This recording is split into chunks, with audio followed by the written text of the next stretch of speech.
अभी ना दोस्तों मैं इंश्योरेंस की बात कर रहा था, हेल्थ इंश्योरेंस की।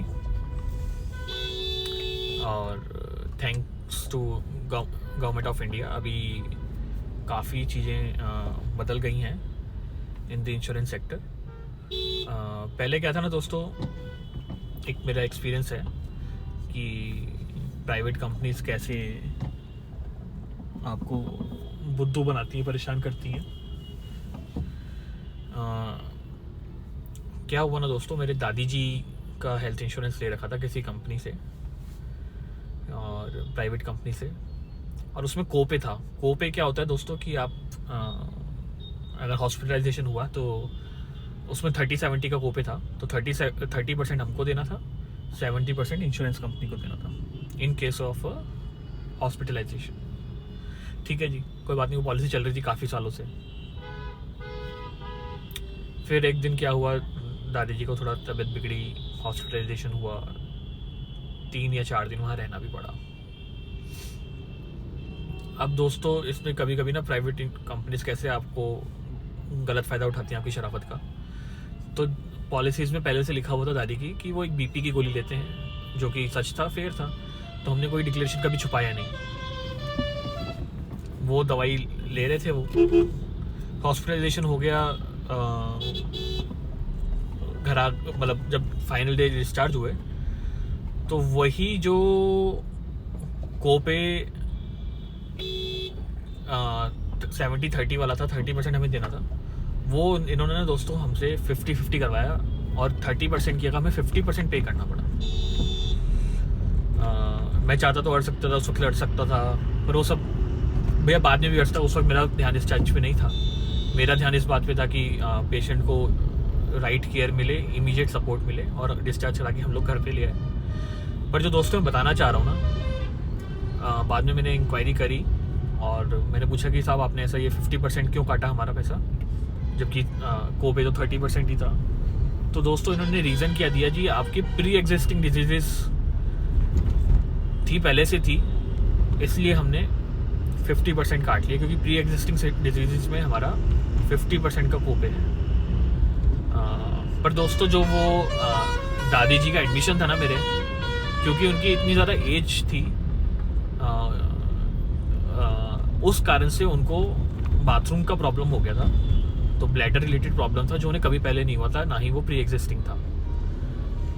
और दोस्तों इस तरीके की प्राइवेट कंपनी ने बदमाशी करके हमारा ना जानबूझ के, जहाँ पे उनको 70% पे करना चाहिए था, केवल 50% ही पे किया। और खैर कोई बात नहीं है दोस्तों, मैंने भी उस केस को आगे परस्यू नहीं किया, क्योंकि आपकी भी टाइम एंड एनर्जी लिमिटेड है, जिसका ये फ़ायदा ना प्राइवेट कंपनीज उठाती हैं। इनको पता है कि कोई व्यक्ति को इतना घसीटा मारते जाओ, खुद ही थक के पीछे हट जाएगा, तो ये ऐसा करते हैं, जानबूझ के ना आपको परेशान करते हैं, आपकी एनर्जी को ख़त्म करते हैं, ताकि आप उस केस को परस्यू ना कर सको। ऐसा मुझे लगता है ये इनका टैक्टिक है। तो आपको परेशान करते रहेंगे जी, डॉक्यूमेंट्स नहीं मिले, ये है वो है, जानबूझ के आपका 20% और कोपे का खा गए, और ये एक्सपेक्ट क्या करते हैं कि अब ये कोर्ट जाएगा ही नहीं, किसके पास इतना टाइम है, कितने पास एनर्जी है इतनी, तो on the basis of that ये प्ले करते हैं आपके साथ।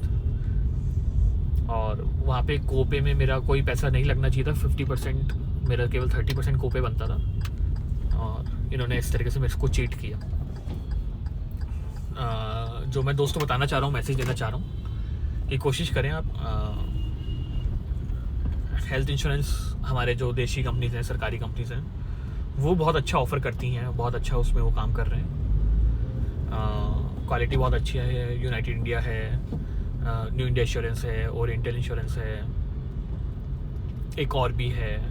तो हमारे जो PSUs हैं, या थोड़ा सा मैं मानता हूँ कि इंश्योरेंस का इनका प्रीमियम अमाउंट दोस्तों प्राइवेट कंपनीज से ज़्यादा है, ये मैं बिल्कुल मानता हूँ। पर वो सस्ता इंश्योरेंस क्या ही काम का, जो मुश्किल के दिन में काम ही ना है। आपको प्राइवेट कंपनी सस्ता तो दे देंगी, अब आपको थोड़ा पता है कि कब काम आएगा, 10 साल बाद काम आएगा, 20 साल बाद, 50 साल बाद, आपको तो नहीं पता है।